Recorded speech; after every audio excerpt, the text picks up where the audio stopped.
Here we are gathered for Sammy's presentation. We have 1, 2, 3, 4, and 5 all gathered to watch Sammy present on recycling. Okay, Woo! So Excited. why should we recycle? Did you know that if a plastic bottle is contaminated with trash, that's actually not being recycled successfully? A lot of the times it's going to landfills or our oceans.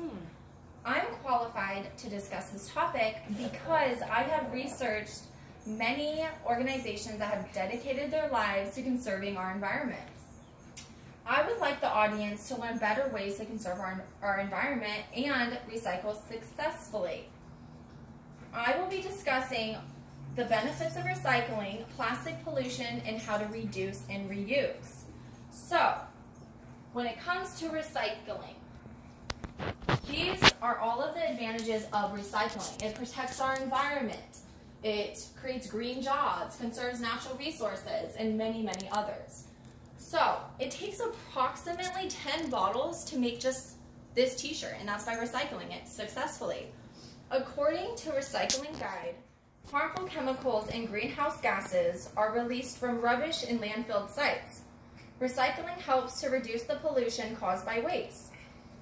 Recycling reduces the need for raw materials so that rainforests can be preserved. Recycling also requires much less energy than raw materials.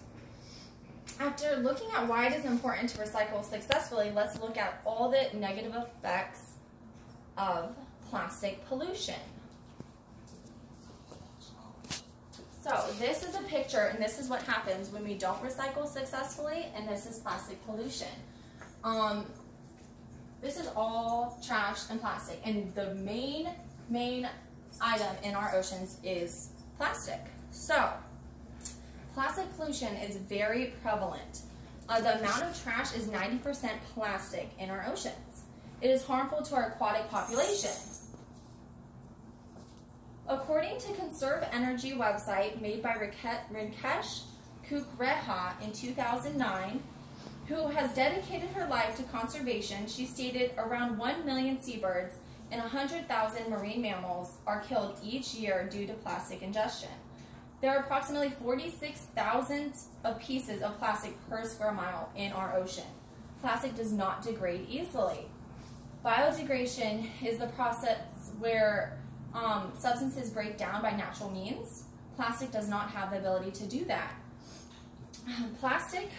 It can take up to 450 years for a plastic bottle to degrade. And with other plastics, it can take up to thousands of years. We as society are killing off our aquatic animal population. There is another solution to plastic pollution, which is reducing and reusing. Reducing and reusing helps save our environment and even cut costs. Instead of buying a case of waters, why not buy a reusable container? There has even been research based off harmful chemicals used to produce some plastic bottles. BPA. BPA is used to harden plastics with our reusable plastic, or our single-use plastic bottles. According to Recycle Nation, created by John Shigerian, social entrepreneur, states, BPA has been linked to reproductive problems, an increased risk of breast and prostate cancers, diabetes, and heart disease. I'm asking you to be aware of these harmful causes that you can have. This issue starts with ourselves and can trickle up to work together as a whole to help improve our environment. I have discussed recycling, plastic pollution, and lastly, the benefits of reducing and reusing. Let's be more aware of our recycled items and prevent them from going into our landfills as well as our oceans. It starts with you. The real question is, what are you going to do now, knowing all of these important facts regarding plastic bottles? Do you want them to end up looking like this in our oceans, or do you want to help be a part of the change so we can better improve our environment? Does anyone have any questions? How much plastic you said is found in the... Well, it's 90% plastic that is actually in our oceans. Great job, Sammy.